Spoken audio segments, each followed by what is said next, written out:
אני פה בגנים 3 שנים. אני 15 שנה פה.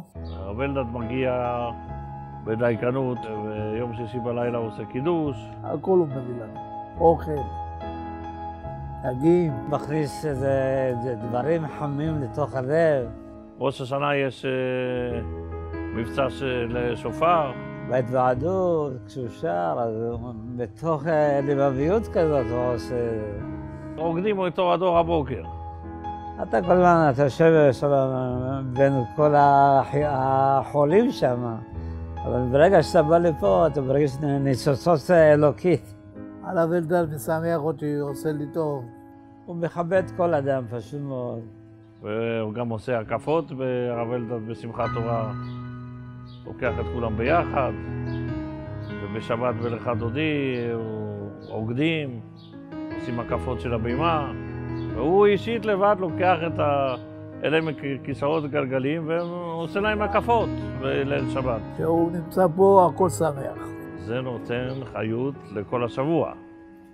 זה נותן שמחה לכל השבוע. ואלה דברים שבמיוחד נותנים כוח ושמחה לאנשים גם נכים כמונו.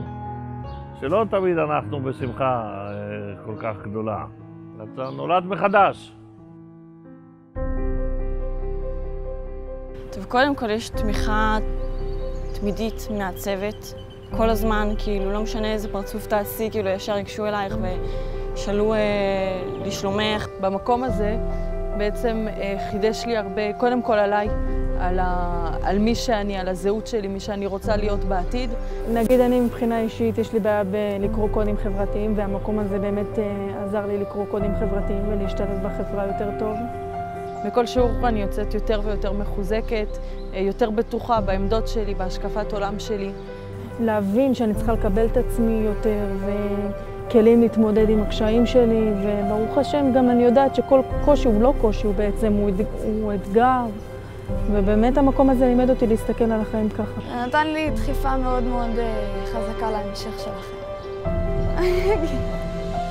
שמי הרב אלדד, ראיתם כאן חלק מהפעילות שאנחנו עושים ב-15 שנה האחרונות, פעילות לגיל הרך עם ילדים, פעילות במושבה הגרמנית, פעילות שאנחנו עושים עם אנשים סיעודיים, פעילות עם הנערות שאנחנו מרומים אותם ומביאים אותם למחוזות טובים יותר.